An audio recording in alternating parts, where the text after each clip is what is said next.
Cette capsule vous est présentée par Evo Retro, distributeur d'accessoires cool pour gamers et collectionneurs de figurines et de jeux vidéo, ainsi que par la boutique Maixu pour vos peluches et articles décoratifs geek.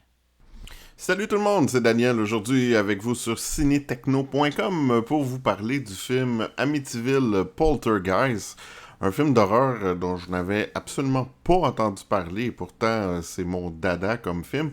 On peut voir à quel point c'est un petit peu un film méconnu à très très petit budget et je vous dirais que le réalisateur Calvin Murray McCarthy a fait ce qu'il a pu avec l'argent qu'il avait.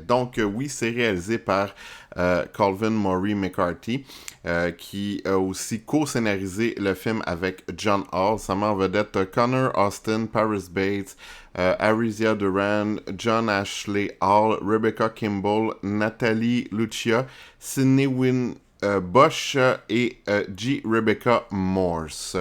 Dans le fond, le film est disponible en DVD. Vous pouvez aussi le retrouver en vidéo sur demande, par exemple sur le Apple Store. Et il est d'une durée de 1h29 minutes. Donc, c'est vraiment un film d'horreur de série B.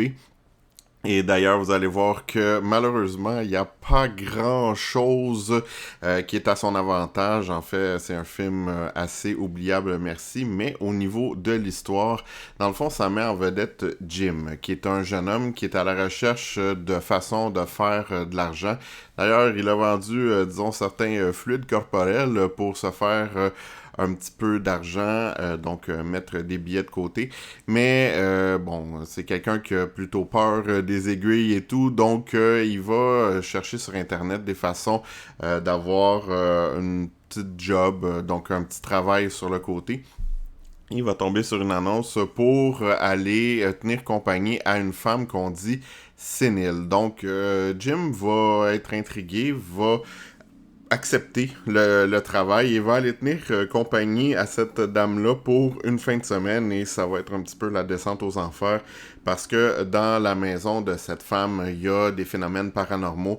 D'ailleurs, la femme qui s'appelle Morse, va l'avertir qu'elle n'est pas si sénile que ça. En fait, elle est loin d'être autant que sa famille veut la faire passer.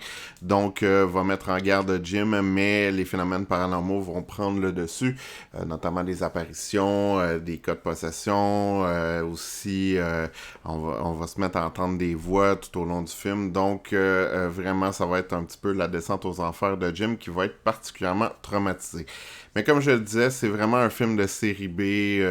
En fait, c'est l'équivalent d'un film, en fait d'un court-métrage que vous pouvez facilement retrouver sur YouTube. Donc, on le sait, il y en a beaucoup là, des courts-métrages d'horreur disponibles sur la plateforme de Google. Et je vous dirais, c'est à peu près de la même qualité, voire même inférieure là, au niveau d'Amityville Poltergeist. Malheureusement, le film a rien vraiment à son avantage, à part quelques effets d'horreur qui sont passables, là, notamment au niveau de la voix de l'esprit. Je vous dirais ça c'est correct, mais sans plus. Mais pour le reste, il n'y a absolument rien d'intéressant. L'histoire s'avère très très banale. En fait, attendez-vous pas à ce que ça ajoute quoi que ce soit au mythe, d'ailleurs extrêmement exagéré dans l'histoire.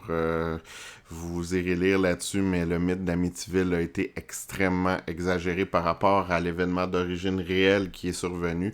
Mais ça ne porte Amityville que dans le nom parce que ça accorde pas du tout avec, par exemple, la maison ou quoi que ce soit qui s'est passé là. Donc, on a vraiment voulu tirer profit du nom Amityville pour vendre le film sans plus. L'histoire, je vous le dis, elle est très très très banale du début à la fin. Performance plutôt moyenne de la majorité des acteurs. En fait, on sent aucune chimie entre eux. On a l'impression vraiment qu'ils récitent leur ligne de dialogue sans plus, sans nécessairement pousser ça plus loin. C'est très très peu crédible.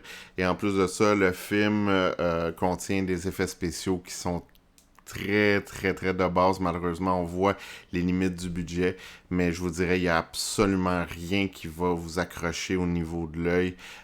Vraiment, c'est des effets spéciaux quasi risibles là, par moment. Entre autres, là, au niveau du maquillage, là, de l'apparition fantomatique là, qui traumatise tout le monde. Le maquillage est par moment assez grossier. Donc, à part, je vous dirais peut-être au niveau de la bande sonore, c'est quand même intéressant. Donc, une bande sonore plutôt intense qui cadre avec ce qu'on retrouve dans les films d'horreur habituels, mais pour le reste, il y a absolument rien d'intéressant carrément. Donc, c'est pas un film que je vous recommande. Le seul moment où je vous dirais, pardon, ça fait un bon visionnement, c'est peut-être en une fin de soirée avec des amis quand on veut se taper un film de série B qui se dit horreur mais qui est risible, mais pour le reste, vous pouvez aisément passer votre tour. Ça n'ajoute absolument rien au genre et encore moins à la légende d'Amityville. Donc voilà, j'espère que vous avez apprécié la critique. Si c'est le cas, n'hésitez pas à vous abonner à Ciné Techno, entre autres sur la page Facebook, et de continuer à suivre nos capsules. Sur ce, je vous souhaite tout de même un bon visionnement si vous désirez visionner Amityville Poltergeist. Bye bye!